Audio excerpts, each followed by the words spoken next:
Probably सबसे बड़ा decision होता है शादी, चूजिंग द राइट पार्टनर। उसके बाद होता है अपना घर खरीदना प्रोबेबली। करेक्ट। एक बार अगर किसी को कहीं खरीदना है तो अपना कुछ बेचता है, कोई और वो चीज़ खरीदता है, और कोई एक बार रियल एस्टेट बेचता है तो वो मनी भी वापस रियल एस्टेट में ही आती है। स्टेबिलिटी की बात तो आपने की, लेकिन अफोर्डेबिलिटी की बात करते हैं। आज 4 करोड़ की चीज़ आपको नोशनल वैल्यू तो अच्छी लगती है, बट अगर कोई उसको खरीदने वाला ही नहीं है उस चीज़ पे, तो फिर वो सस्टेन नहीं कर सकती है। प्राइसेस जो इतने बूम कर गए हैं पिछले 3 से 4 साल में, उसके घटने की संभावनाएं हैं।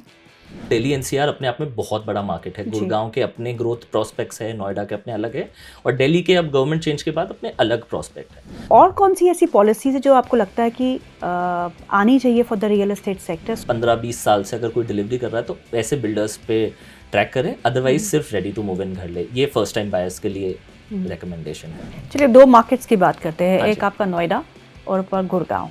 अगर आप 30 के अंडर है, आई वुड से सोचना ही नहीं चाहिए to buy a home. Okay, तो ये लोअर इनकम वाले जाए कहाँ फिर? आपको सबसे होना कि दुनिया तो आपको हर चीज़ कहेगी, आपकी बुआ आपको बोलेगी कि अभी तक घर नहीं लिया, इतना बड़ा हो गया, तो you will have to be very strong mentally headed अगर आपको रेंटल का जर्नी लेना है। ये इंडस्ट्री ड्राइव करती है सेल्स इंसेंटिव्स एंड ऑल, और काफ़ी झूठे वादे किए जाते हैं ऑन द पोजेशन। ये घर उन्हीं को मिल रहे हैं जो ऑलरेडी अफोर्ड कर रहे हैं, जिनके पास खुद का घर है।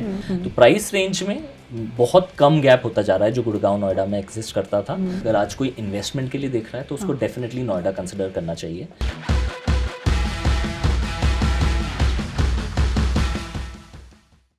Hello and welcome to our another episode of podcast, जहां हम बात करते हैं विभिन्न क्षेत्रों से, विभिन्न कमोडिटीज़ की भी बात हमने की, और आज हम एक ऐसे सेक्टर की बात कर रहे हैं जिसमें सबको इंटरेस्ट है, क्योंकि सब चाहते हैं कि आप और हम जैसे लोग या कोई भी हो, वो चाहते हैं कि अपना एक घर हो। और जब हम घर की बात करते हैं तो आज अफोर्डेबिलिटी जो है वो एक बहुत बड़ा इशू हो चुका है। अपना घर कैसे खरीदें, क्या सिनेरियो है, क्या डिमांड सिनेरियो इस समय उभर के आ रहा है, इस पे हम बातचीत करेंगे। क्या प्राइसेस आगे नीचे जा सकते हैं, अफोर्डेबल हाउसिंग क्यों पिकअप नहीं कर रहा, क्यों लग्जरी सेगमेंट में ही डिमांड है और बाकी जगह डिमांड नहीं देखने को मिल रही, क्या इश्यूज़ है जो हमको सुधारने पड़ेंगे कि हम अफोर्डेबल हाउसिंग या हाउसिंग एक कॉमन मैन को प्रोवाइड कर पाए, कौन से पॉलिसीज़ है जो हमारे घर खरीदने की जो एक होप है उसको एक हकीकत में बदल दे।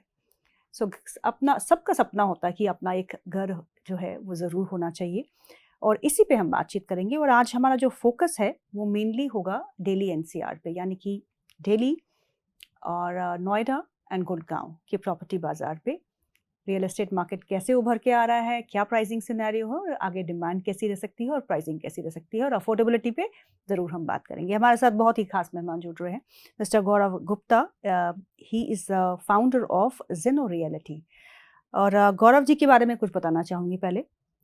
ही is CFA by qualification, real estate investment advisor है, अब शिफ्ट किया है, और एक्स इन्वेस्टमेंट बैंकर भी रह चुके हैं। सो उन्हीं से पूछते हैं कि ये शिफ्ट क्यों इन्वेस्टमेंट बैंकिंग से real estate, why? Gaurav, thank you so much for taking out time. But thank you so much, Geetu ji. It's a pleasure to be on your show and on your platform. Thank you so much for the opportunity. Yes. Pleasure is mine. Gaurav, Gaurav tell me, पहले तो आप मैं आपका profile देख रही हूँ, आपने investment banking से जंप मार के रियल एस्टेट क्यों? तो आई टेल यू, मुझे हमेशा से real estate, even after immediately my college, मैंने रियल एस्टेट में तब थोड़ा एक्सपीरियंस लिया था on the builder side of it. उसके बाद मैंने CFA करके और फिर इन्वेस्टमेंट बैंकिंग में गया था। But meanwhile it's a personal related also, because मैंने शुरू से देखा है कि रियल एस्टेट सबसे एक्सपेंसिव ट्रांजैक्शन, सबसे मोस्ट इंपॉर्टेंट ट्रांजैक्शन होता है अपनी लाइफ का। प्रोबेबली सबसे बड़ा डिसीजन होता है शादी, चूजिंग द राइट पार्टनर। उसके बाद होता है अपना घर खरीदना प्रोबेबली। करेक्ट। और स्टिल वहाँ पे जो सर्विस मिलती है एक नॉर्मल इंसान को, वो उस जस्टिफाई नहीं करती है वो कॉस्ट को। Same had happened to my father also. उनको भी किसी चाचा ने, किसी ताऊ जी, मतलब अपने फैमिली रिश्तेदार में कोई का ही सुनी बात हो जाती है, बट कोई ट्रस्टेड एडवाइजर नहीं, और उसकी वजह से काफ़ी उन्होंने भी लॉस सहा है कि यहाँ पे वो नहीं है। तो एक ट्रस्टेड वो नहीं था वो हमेशा से बैकग्राउंड में, because I have seen it personally, my parents losing money and not making the right investment choices. So that was somewhere a factor. I got a chance, तो मुझे लगा कि इस इंडस्ट्री में आके कुछ ऐसी चीज़ें की जा सकती है जिससे नॉर्मल लोगों को एक इन्फॉर्मेशन एसिमेट्री जो होती है, जो कुछ चुनिंदा लोगों के पास इन्फॉर्मेशन होती है, वो प्लेटफॉर्म है नहीं अवेलेबल। तो that's why we do it. Gurgaon और नोएडा को जितना लेवल पे हम इन्फॉर्मेशन शेयर कर सकते हैं, तो we help out first time buyers specifically to do that. तो बस that is the motivation to get into real estate. पहले तो मैं रियल एस्टेट सिनेरियो की बात हाँ करती जी। हूँ। आप दिल्ली एनसीआर को कवर करते हैं, तो क्या सिनेरियो लगता है आपको? डिमांड कैसी है? Demand is very upbeat. While we are sitting at it, we have seen the best. अपने लास्ट 3-4 साल Delhi NCR has beaten almost all the other micro markets, beat Mumbai, Bangalore, Pune. Pune is very end user driven demand. NCR is also very heavily investor driven market. अच्छा, तो यहाँ पे and user demand भी. अब Delhi NCR उन्होंने ऐसा क्यों या इस मार्केट में हुआ है, because in the last cycle we had seen one सबसे बड़े प्लेयर्स बैंकरप्ट हो गए. सारे के सारे बड़े projects came to a standstill. There was no supply. 2014 से 19-20 तक कुछ सप्लाई, मतलब हार्डली कुछ चुनिंदा प्रोजेक्ट्स ने डिलीवरी दी है. इन्वेंट्री इतनी बड़ी थी. इन्वेंट्री ही इतनी बड़ी थी, या फिर अभी भी वो प्रोजेक्ट्स अटके हुए हैं.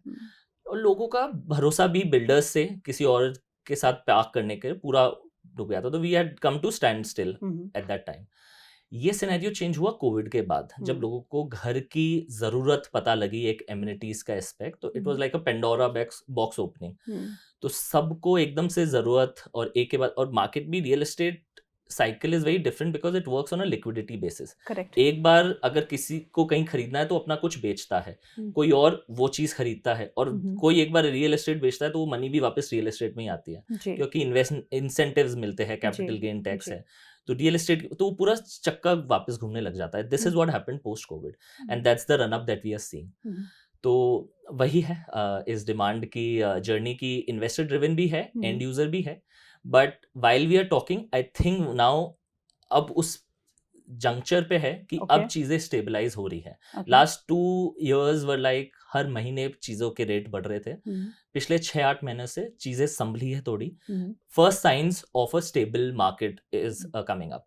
And user demand, what we are seeing is continuing to be the same. It's the investors who are thoda now seeing what is to be on the market. Yes.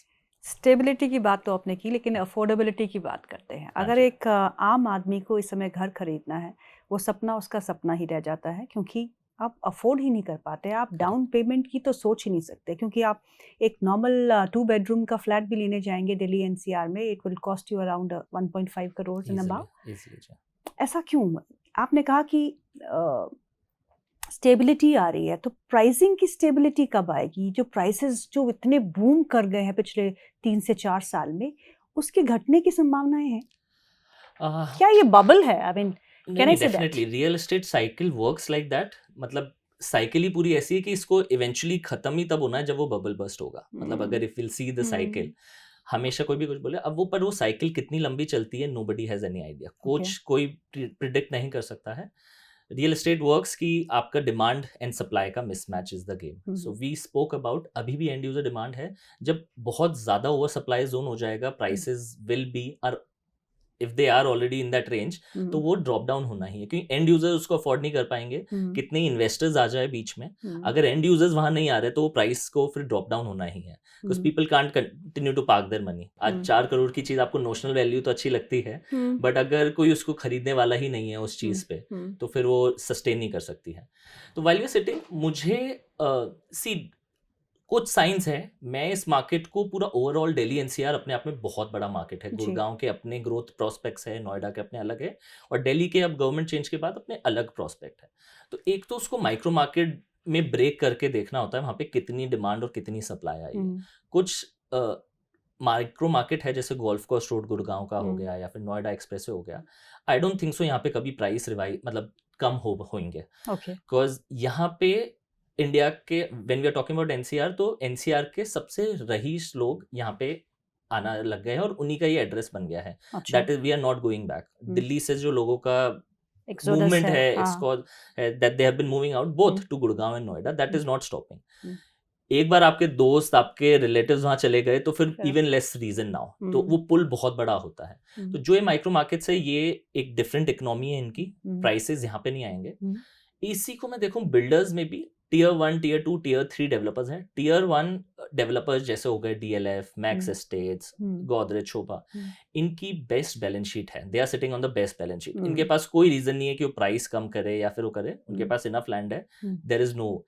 Tier 2, tier 3 जो tier 1 developers को देख के इस industry में आए हैं, जिन्होंने last recently भी बहुत एक्सपेंसिव लैंड बाय किया है, वो वहां पे थोड़ा सा जिटर देखने को मिलेंगे। वहां पे शायद वो प्राइसेस, क्योंकि उनको जल्दी डेवलप करके और खत्म कर पाए, उनके पास ना इंस्टीट्यूशनल बैक कैपिटल है, ना वो लिस्टेड है। वहां पे मुझे लगता है कि स्पेशली जो लास्ट 2-3 साल में प्रोजेक्ट्स लॉन्च हुए हैं, वहां पे अब नेक्स्ट, और काफी इन लोगों ने पेमेंट प्लान भी ऐसे बेचे हैं 30-40-30 उस टाइप के। तो जो भी सुपर स्ट्रक्चर के आसपास अगर कोई प्रोजेक्ट होगा जहाँ पे नेक्स्ट इन्वेस्टर के पास नेक्स्ट पेमेंट करने की नहीं है कैपेसिटी, वहां पे आपको स्ट्रेस मिलेगा। डेवलपर्स से मुझे अभी भी कम लगता है कि डेवलपर साइड से स्ट्रेसफुल डील्स या फिर प्राइस करेक्शन नहीं मिलेगा।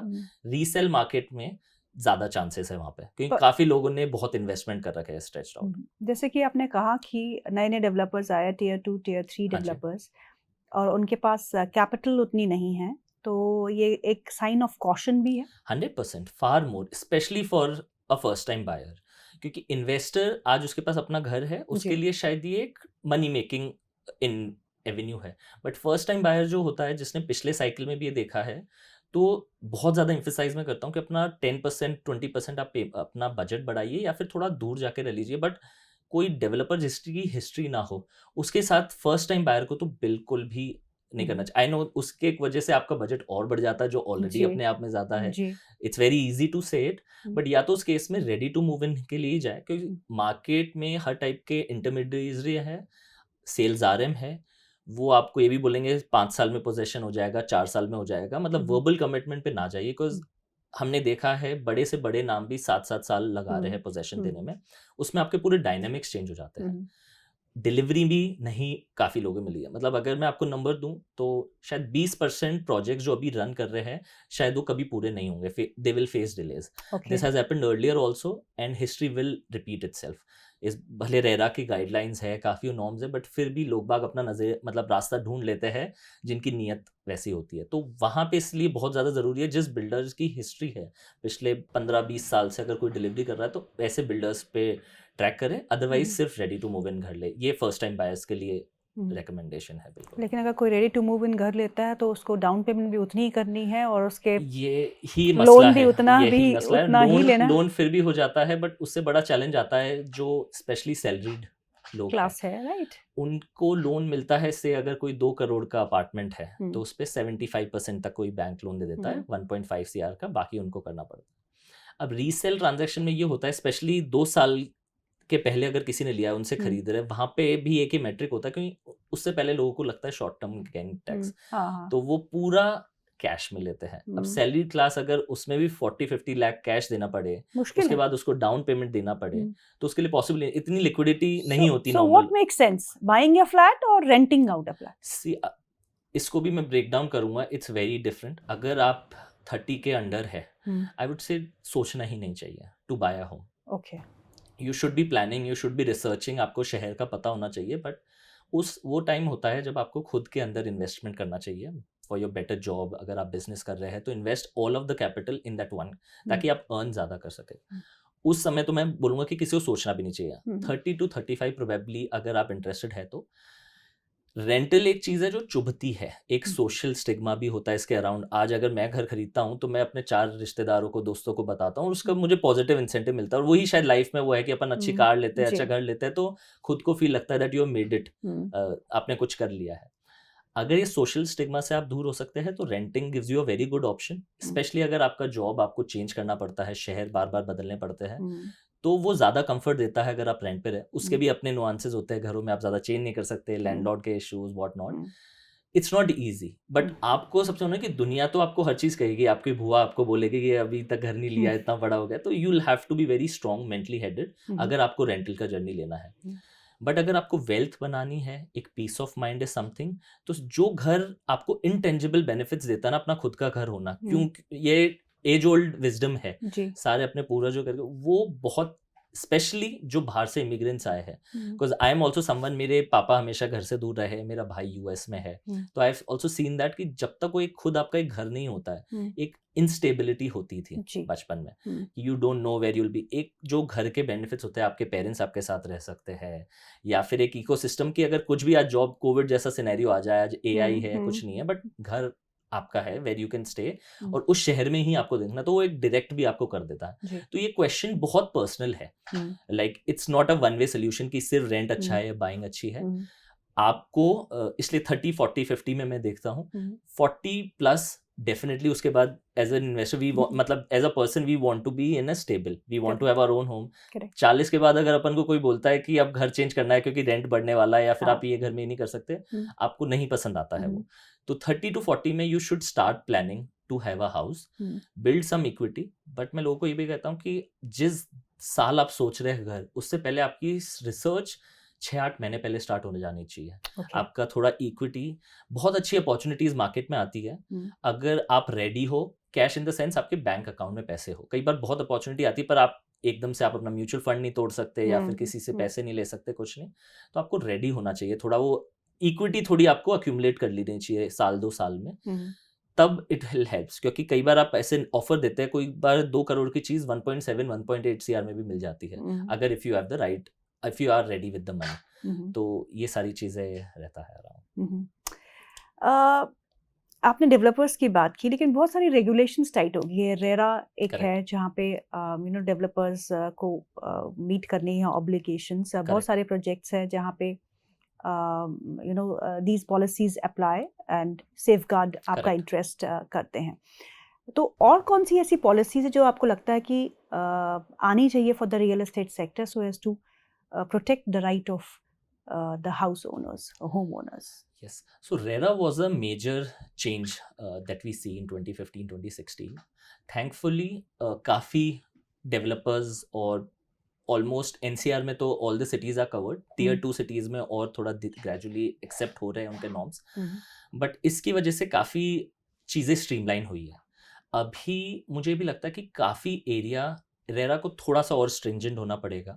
जैसे मैं आपको बताता, काफ़ी डेवलपर्स जो पुरानी साइकिल में डिलीवरी नहीं दिए हैं, वो वापस नेम चेंज करके दूसरी कंपनी बना के वापस आ रहे हैं। तो वहाँ पे ज़रूरी है, जिनकी स्पेशली हिस्ट्री रही है, और ये नियत इंसान की चेंज नहीं होती है, अगर उनको एक बार they have cut corners, they will again do it. तो वहाँ पे थोड़े strict action. But how does one get to know about it? कैसे पता चलेगा कि वही डेवलपर है जो उन्होंने पिछली बार डिफॉल्ट किया था? प्रमोटर्स और वो, इट्स वेरी इजी, अगर कोई रिसर्च करना चाहे इट्स वेरी इजी। मतलब तभी आप कह रहे हैं कि रिसर्च जरूर करें। बिल्कुल बहुत जरूरी है, और वो हम देखते हैं, हम करते हैं, हमें मालूम है। मतलब मैं नाम बिल्डर्स के लेके मतलब नहीं है, बट हम भी वो देख रहे हैं कि जो बिल्डर्स पहले डिफॉल्ट करा या फिर कुछ फॉल्स कमिटमेंट करी थी, तो वो भी कहीं ना कहीं हिस्ट्री फ्लाई होनी चाहिए। It's very easy for RERA to find it out, they have the resources, it's just intention कई बार करेक्ट इन द वो है।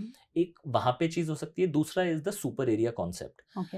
बॉम्बे, बैंगलोर, ये थोड़े एडवांस मार्केट है। अगर महारेरा देखेंगे, it's the most advanced regulatory authority in real estate that we have. वहाँ पे ब्रोकर्स के रेगुलर एग्जाम्स होते हैं, सर्टिफिकेशंस होते हैं, एमिनिटी से लेके एवरीथिंग पेपर पे आपको एक बिल्डर को देनी पड़ती है, और वो सब साइन होता है। तो उसकी वी आर नॉट इवन 60-70%, अगर अपन हरियाणा रेरा या यूपी रेरा की बात कर रहे हैं, तो that should be our ideal to go there. Super area, carpet area का मैं बताता हूँ, काफी अभी इसमें भी गैप है। आज अगर अपन घर लेना चाहते हैं, carpet to wall to wall area अपन देखेंगे तो वो शायद 1500 स्क्वायर फीट का होगा, पर जब वो बेचते हैं या फिर अपन खरीदते हैं तो उसकी कैलकुलेशन होती है 2300, 2400, 2500 स्क्वायर फीट पे। आपका बैल्कनी एरिया हो गया 300 स्क्वायर फीट का, बट उसके अलावा 500 स्क्वायर फीट जो नॉर्मल आप 25-30% अपना कॉस्ट उसको देते हैं, उसका आइडिया ही नहीं है कि वो जा कहाँ रहा है। वो लॉबी है, कॉमन है, बट उसकी कुछ कैलकुलेशन एक बायर को नहीं मिलती है। तो वहाँ पे भी काफ़ी बिल्डर्स अपना एक्स्ट्रा मार्जिन्स बनाते हैं। तो वो इसलिए बहुत ज़रूरी है कि आपका कारपेट एरिया पे वर्किंग हो, ताकि आपको पता हो आप किस चीज़ के लिए पे कर रहे हो। उसके प्राइस बढ़ जाएंगे ऑफकोर्स कारपेट एरिया का, बट आप पे करोगे जो चीज़ आपको अपना घर के लिए मिल रही है। तो वो एक सेकेंड स्टेप होना चाहिए रेरा के लिए, वहाँ गाइडलाइन करना। और डिफॉल्टर्स की लिस्ट स्पेशली शुड बी बहुत ईजिली अवेलेबल। ऐसा नहीं कि आज अगर मैं होम बायर हूँ, कि अब इतना टाइम नहीं होता है एक होम बायर के पास, तो रेरा के पास ही वेबसाइट में इनको थोड़ा और एम्पावर करना चाहिए। बाकी सारे रिसर्च किसी डेवलपर ने अगर लास्ट प्रोजेक्ट अभी भी उसका डिले चल रहा है 8 साल में और वो नया प्रोडक्ट कहीं बेच रहा है, तो वो भी गलत है कि अगर वो कोई पिछले 8 साल में डिलीवर नहीं कर पाया तो इस बार कैसे कर पाएगा, कि वर्बल कमिटमेंट्स इस इंडस्ट्री में बहुत ज़्यादा होते हैं। तो एक वो angle like I would want कि थोड़ी अथॉरिटीज और देखे। अफोर्डेबिलिटी में मुझे नहीं लगता RERA is the right body to look at. वहाँ पे centre and state government registry amount कम हो सकता है टू हाईलाइट। जैसे अभी अगर आप रजिस्ट्रेशन करवाते हैं तो ये परसेंट हमेशा से बहुत टाइम से फिक्स रही है। आज आपको घर रजिस्टर करवाना है तो इसकी रेट है 5-6-7%। अब अमाउंट इतना बढ़ गया, जब ये 1 करोड़ था तो भी 5% था, जब ये 50 लाख था तो भी उतना था, और आज 2 करोड़ 3 करोड़ की चीज हो गई तो भी 5% है। तो अपने में ये टैक्स अमाउंट भी बहुत ज्यादा एक एंड यूजर पे पड़ जाता है। तो शायद गवर्नमेंट इस पे भी दे, but it's a very big revenue source for government. शायद मुश्किल होगा गवर्नमेंट के लिए भी कम करना, बट एक वहां से कॉस्ट कम हो सकती है। अफोर्डेबिलिटी में डिफरेंट पॉलिसीज, मैं आपसे पहले भी बात कर रहा था। अफोर्डेबल हाउसिंग जिसके बारे में बहुत चर्चा होती है, प्रधानमंत्री आवास योजना जिसकी एलोकेशन बजट में बढ़ाई गई थी और बढ़ाई, बहुत फोकस है सरकार का उस पर, लेकिन वो कहीं दिख नहीं रहा। जब अफोर्डेबल ही नहीं है कुछ, तो अफोर्डेबल हाउसिंग सिर्फ नाम का ही रह गया। सी अब गवर्नमेंट की intention is in right place कि दे प्रधानमंत्री आवास योजना के थ्रू अफोर्डेबल होम्स बनाने की एक वो है, but we also have a system जहाँ पे ज़्यादातर लोग ग्रीड से ड्रिवन होते हैं, स्पेशली रियल एस्टेट में। तो जो अफोर्डेबल हाउसेस भी आते हैं वहाँ पे गवर्नमेंट नीड्स टू चेक कि घर ले कौन रहा है, क्योंकि ये घर लोअर इनकम वालों को नहीं मिल पाता है। दे डोंट हैव उस समय ना उनके पास, क्योंकि ये नया आ रहा है तो 5 साल लगते हैं। एंड यूज़र थोड़ा लेट सोचता है घर लेने के बारे में, वो अंडर कंस्ट्रक्शन में वैसे ही घबराता है। तब तक वहाँ पे आ जाते हैं इन्वेस्टर्स, काफ़ी जो मतलब काफ़ी करोड़पति लोग भी इनमें इन्वेस्ट करते हैं, क्योंकि उनको मालूम है यहाँ पे शॉर्ट मनी बननी है। अगर आज अफोर्डेबल कोई 25-27 लाख का आपको इशू होता है, आप मानिए जिस दिन वो एलोकेट हो जाता है उसके बाद से ही ऑलमोस्ट 2-3 साल के अंदर वो डबल हो जाता है, मतलब इमीडिएटली वो है। तो गवर्नमेंट ने उस पर बैन भी कर रखा, बट फिर भी लोग बाग ट्रेड करते हैं। तो वहाँ पे ये एलोकेट किन यूनिट्स को हो रहा है, वहाँ पे थोड़ा कुछ फोकस करने की ज़रूरत है। तो जिनके अगर हाई पेइंग टैक्स है उनके लिए there should be more stringent कि वो लोगों को अलॉटमेंट नहीं हो, बिकॉज अदरवाइज आपकी policies are in the right place but वो एग्जीक्यूट नहीं हो पा रहे हैं। ये घर उन्हीं को मिल रहे हैं जो ऑलरेडी अफोर्ड कर रहे हैं, जिनके पास खुद का घर है, और वही लोग डिफरेंट एप्लीकेशन में अपनी फैमिली मेम्बर्स के नाम पे करके कर रहे हैं, और फिर ये लोगों के लिए बहुत महंगा हो जाता है। अगेन जिनके लिए नीड बेस्ड होम बने हैं उनको एलोकेट हो नहीं पाता है, तो it's not solving the purpose. तो ये लोअर इनकम वाले जाए कहाँ फिर Gaurav? There has to be some option ना, सबको अपना घर चाहिए चाहे छोटा सा ही हो, कोई कहीं तो शुरुआत होनी चाहिए। 100% ये दिस इज अ वेरी मतलब बहुत डीप है इस पे अगर सोचना चाहे तो, और उसी की वजह से कच्ची कॉलोनियाँ बनती है, इन ऑथराइज्ड कॉलोनीज, बिकॉज कोई भी नहीं रहना चाहता, उनकी पहली रिक्वायरमेंट वहाँ नहीं होगी, पर लोगों को घर नहीं मिल पाता है तो फिर वो ऐसे जगहों पे जाके जहाँ इलीगल अथॉरिटीज़ है वहाँ पे जाके चीज़ें लेते हैं, बिकॉज वहाँ पे फिर उनको सस्ता मिलता है। वो लोग और ज़्यादा जाके फंसते हैं वहाँ पे, क्योंकि बहुत सारे अभी भी प्लॉट्स बेच रहे हैं दिल्ली एनसीआर की पेरीफेरी में जो कि इलीगल है, जिनका गवर्नमेंट ने ना हाउसिंग प्लान में अलाउड नहीं है। अभी भी गुड़गांव में भी ये केस हो रहा था, बिल्कुल सोना में लोग बाग कच्ची कॉलोनियाँ काट रहे हैं और लोगों को आप मानिए जो वहाँ पे सर्कल रेट है उससे आधे दामों पे दे रहे हैं, बट वो इसलिए दे रहे हैं क्योंकि वो ऑथराइज नहीं है, पीपल डोंट हैव, तो उनको ये लगता है कि अपना एक घर बन जाएगा। फॉल्स प्रोमिसेस अगेन वो होती है। अब गवर्नमेंट कैसे सॉल्व करे, आई विश मेरे पास कैपेबिलिटीज और इतनी अंडरस्टैंडिंग होती, but it's a very complicated that government should look at. बस वही होप है कि कुछ और स्ट्रिक्ट होकर इन पॉलिसीज की करे, क्योंकि कुछ पॉलिसीज है बट उनको साथ में अलाइन होना ज़रूरी है, अदरवाइज इट्स वेरी टफ। अगर आप दिल्ली एनसीआर में रह रहे हैं और स्पेशली आप कहीं और किसी शहर से मूव कर रहे हैं तो घर बहुत चैलेंजिंग है। इसलिए मैं ये बोलता हूँ जब तक थोड़ा अच्छा, क्योंकि इसमें इट्स अ विशियस साइकिल, आपका बजट कम है तो आप जाओगे भी उन डेवलपर्स के पास जिनकी हिस्ट्री नहीं है, जो आपको ठग करते हैं, और इन लोगों को अगर ये फंस जाता है तो सबसे ज़्यादा हार्म इन्हीं को ही होता है। अगर किसका, तो it's a vicious cycle that government I wish takes more actions on. चलिए 2 मार्केट्स की बात करते हैं, एक आपका नोएडा और पर गुड़गांव। सो प्राइस डिफरेंस कितना है? नोएडा में अगर आप फ्लैट खरीदते हैं, चलिए 2 बेडरूम फ्लैट से शुरुआत करते हैं, गुड़गांव में तो 2 बेडरूम है ही नहीं, बहुत कम है, बिल्कुल सप्लाई नहीं आ रही। हाँ जी, सप्लाई नहीं है। हाँ जी। तो what is the price difference between two? So Gurgaon और Noida, I am very positive. जैसे नोएडा में डेवलपमेंट्स हो रहे हैं, Gurgaon has seen fantastic growth पिछले लास्ट 20 साल में। गुड़गांव में 2 BHK गोल्फ कोर्स एक्सटेंशन या कुछ में वहाँ पे आपको 2.5 से 3 करोड़ में स्टार्टिंग से 2 BHKs मिल रहे हैं। तो अगेन माइक्रो मार्केट भी स्पेसिफिक है। ये अपन हाई राइज में बात कर रहे हैं, अच्छे गुड प्रीमियम सोसाइटीज। कुछ पुरानी सोसाइटीज में द्वारका एक्सप्रेस वे पे आपको 1.3 1.4 CR तक भी 2 BHKs मिल जाएंगे। तो इसलिए micro market SPR golf course extension यहाँ पे कुछ 1.8 1.7 CR में आपको ready to move in 2 bedroom मिल जाएंगे। नोएडा में सिमिलरली, नोएडा एक्सप्रेसवे और यहाँ पे देखा जाए तो सिमिलरली 2.25 CR की यहाँ पे कैलकुलेशन चल रही है। और ग्रेटर नोएडा वहाँ तक जाते हैं तो 1.4 1.2 1 CR तक भी, पर ज़्यादा डिफरेंस नहीं है, बहुत ज़्यादा डिफरेंस अब नहीं रहा है।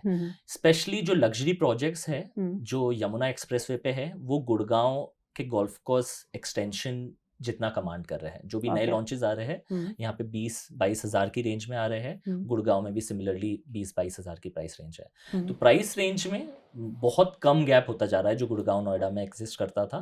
गोल्फ कोर्स रोड मार्केट हटा दे गुड़गांव का, वो ही अपने आप में एक अलग एड्रेस है NCR में, जैसे दिल्ली के ल्यूटेंस है, साउथ दिल्ली है।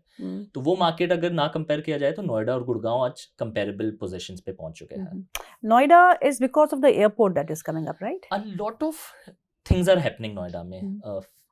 एक तो public infrastructure, there is no doubt about that कि Noida has a better public infrastructure when it comes to roads, when it comes to sewages and everything, drainage. तो Noida is better comparatively, relatively. I wish it was better, for much more better, but अगर relatively we compare the two cities, तो नोएडा के कुछ areas are much better than overall Gurgaon का जो अपन देखेंगे। यहाँ की planning better है। तो अब यहाँ जो वाइड टेक टॉप स्टार्टअप का बैकड्रॉप है गुड़गांव, वो अभी भी वहाँ पे कर रहे हैं। बट नोएडा में सेमीकंडक्टर इंडस्ट्री, फिल्म इंडस्ट्री का स्टार्ट हो गया है। जेवर एयरपोर्ट तो इज अ मेजर रीजन। उसके अलावा जो IT और Tier 2 level jobs है वो यहाँ पे बहुत ज्यादा, all the companies, because Gurgaon is also becoming unaffordable, not just for residents but for companies also, because वहाँ के rentals इतने ज्यादा है तो उनके लिए वो afford नहीं हो पाया। तो companies are looking, data centers की यहाँ पे स्टोरी है। तो lot of development is happening, पूरा वो ज्यादा रिवाइज है, that is also again playing out. तो इसलिए नोएडा आज कोई अगर कंपनी स्टार्ट कर रहा है तो वो उनके लिए यहाँ पे फर्स्ट ऑप्शन होगा। It gives you much more cushion to go wrong as a business owner. तो दैट इज व्हाट नोएडा के लिए is playing out. So do you expect the Noida prices to go up higher than what the appreciation much higher than Gurgaon?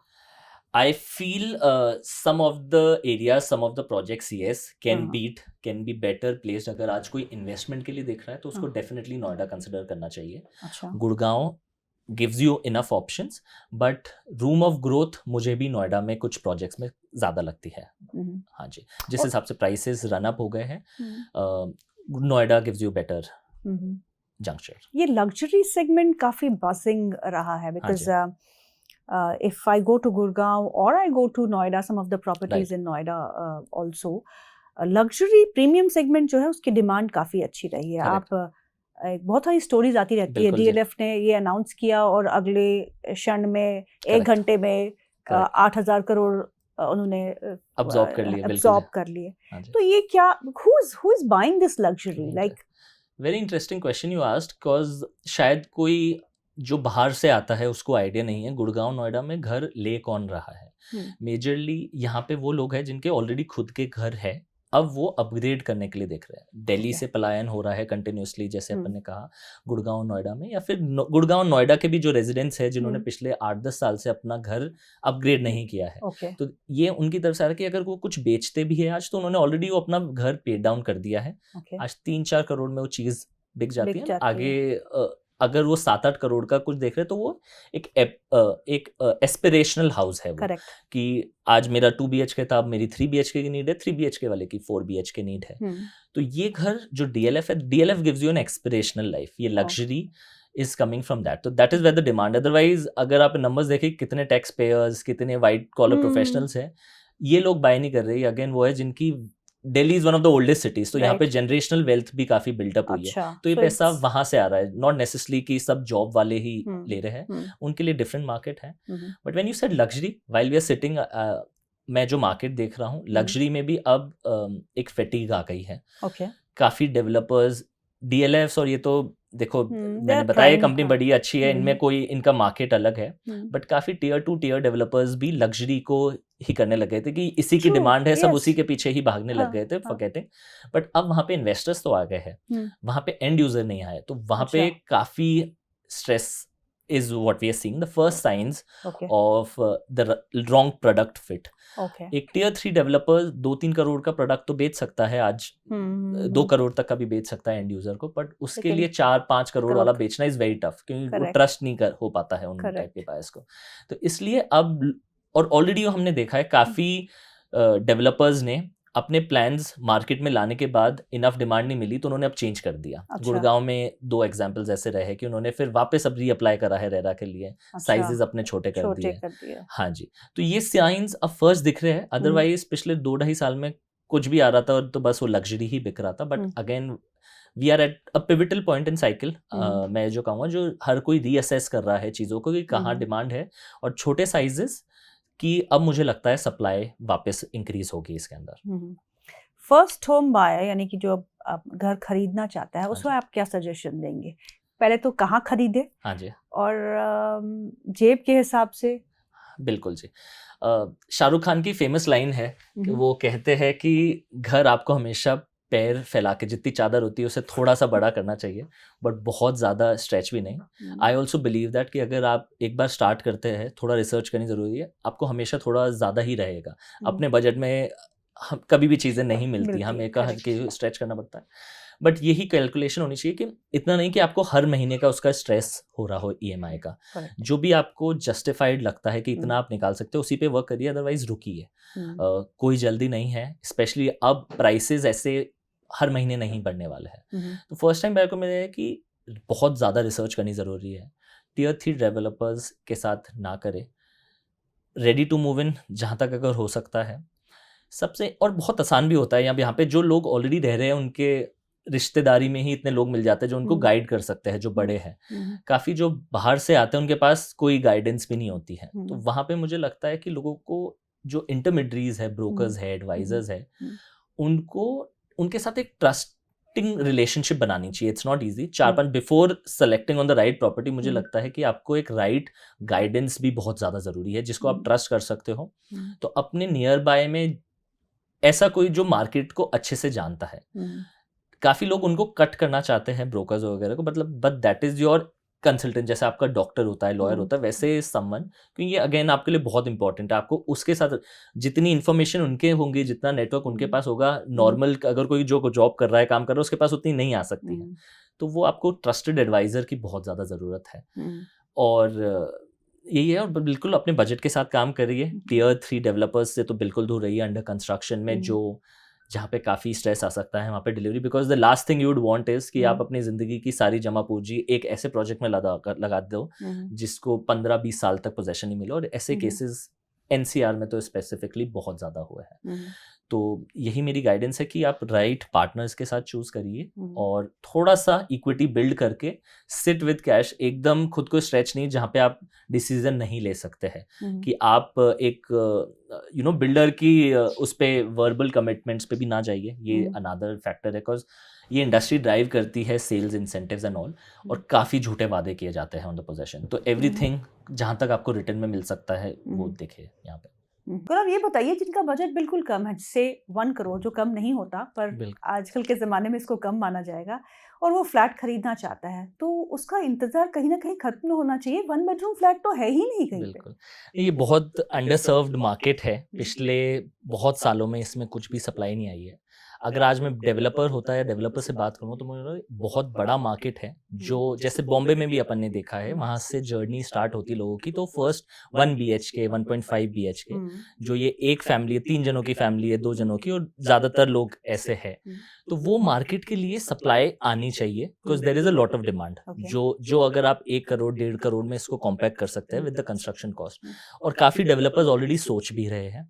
Just margin आपके luxury में 45-50% तक होते हैं, यहाँ पे कम होते हैं, बट यहाँ पे डिमांड ऐसी है कि अगर कोई डेवलपर अभी प्रोजेक्ट को समराइज करना चाह रहा है या डिजाइन पे है, तो उनको डेफिनेटली देखना चाहिए कि दिल्ली, गुड़गांव, नोएडा में जो आउटस्कर्ट्स में स्पेशली थोड़ी दूर की जमीन है, वहाँ पे कैसे 1-1.25 करोड़ में उसको पैक किया जाए।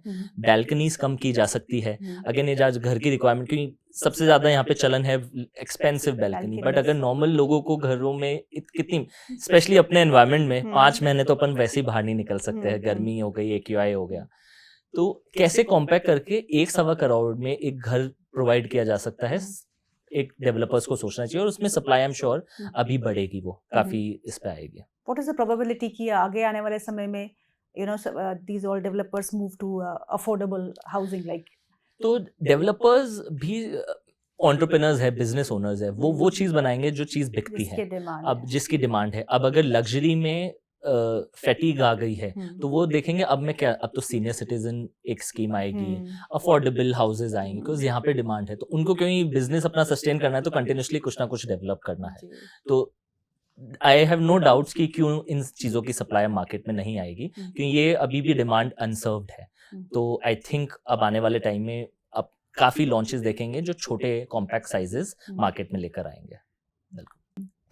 मैं एक रिपोर्ट पढ़ रही थी गौरव, जहाँ पे ये बताया जा रहा था कि प्रॉपर्टी फॉर 2025 में real estate may grow by 5 to 6%. हाँ जी, appreciation, price appreciation. वहीं अगर rentals देखे तो they may grow by 9 to 10%. ये क्या एक shift बता रहा है कि people are now not able to afford or are not interested in buying a house at these prices? वो रेंट्स को ही प्रेफर कर रहे हैं। एब्सोल्युटली, तो जैसे मैंने बताया, इसलिए रेंटल भी तो ऊपर जा रही है, रेंटल भी ऊपर जा रहा है, और नहीं, यही पिवटल पॉइंट है। जैसे रेडी टू मूव इन की सप्लाई, अब मैंने आपको कहा 2019-20 में थोड़े प्रोजेक्ट्स लॉन्च हुए थे, तब से वो पिकअप हुआ था, उनकी डिलीवरी अब आने वाली है, तो सप्लाई में थोड़ा ईज मिलेगा। अभी जो prices ready to move in inventory में थे, जैसे मैंने बताया था कि सप्लाई थी ही नहीं, तो अब जो भी लॉन्च हुए 2020 में, उनकी डिलीवरी अब या तो इस साल या अगले साल आने वाली है, तो वो सप्लाई में पूरा एडिशन करेगा, तो पास और ऑप्शंस होंगे, तब थोड़ा स्टेबलाइज होना चाहिए। और तभी मैंने कहा कि पिवटल है अपन प्राइस पॉइंट ऑफ व्यू में, बिकॉज अब इस उस पे काफी एंड यूजर, आज अगर मेरा 5 करोड़ का बजट है तो भी मैं रुका हूँ कि मुझे मेरी चीज मेरे मनपसंद की नहीं मिल रही है, 2 करोड़ वाला भी, 1 करोड़ वाला भी सिमिलरली उनको अपने पसंद की चीज नहीं मिल रही है, ये अक्रॉस हुआ है। तो वही एंड यूजर अब उसने सोचा कि अभी कंटिन्यू ही करते रेंट पे, बाद में देखा जाएगा, क्योंकि प्राइसेस इतने ज्यादा एस्केलेट हो गए थे, तो इसलिए हर कोई अब असेस कर रहा है, बिल्डर भी सोच रहा है कि मेरी डिमांड कहाँ है, तो इसलिए अब ये बहुत पिवटल पॉइंट है जहाँ पे सही होगा। रेंटल का जैसे मैंने बताया, अब सप्लाई आ रही है, तो अब आई थिंक वो जो फेज था लास्ट 2-3 साल का, वो अब should stabilise, it will not be that fast. But you just said कि ऑप्शंस मिलने वाले हैं, यानी कि जिनके प्रोजेक्ट्स 2020 में शुरू होंगे तो डिलीवरी 25 डिलीवरी नियर बाय है, तो अब काफी it will only get better. हाँ जी, 2025 अंत तक अगर मैं गुड़गांव की बात करूं तो करीब 5000 हाई राइज यूनिट्स है जो डिलीवरी देंगे। बहुत ज्यादा नहीं है। दीनदयाल आवास योजना में वहाँ कम से कम 7 प्रोजेक्ट्स है जिनको डिलीवरी देनी है। नोएडा में भी सिमिलर ही कुछ है, पर 2027-28 is the main supply zone, जो 21-22-23 में अपने पूरा बूम देखा। Can we expect the prices to come down if the supply is more? Yes, so eventually अगर कंटिन्यूसली इतनी सप्लाई आएगी तो जैसे अपन ने बात किया था कि वो जो बबल है रियल एस्टेट का, शायद वो अगर इतनी बहुत ज़्यादा सप्लाई आएगी तभी प्राइस बिल्कुल कम आने लग जाएंगे।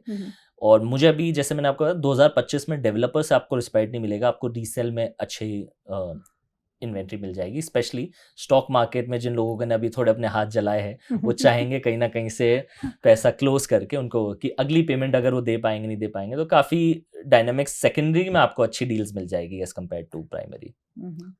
गौरव, बहुत बहुत शुक्रिया आज हमारे प्रोग्राम में शामिल होने के लिए। Thank you so much for being with us and explaining us how the property market will really pan out. Thank you ji, thank you for having me, really appreciate.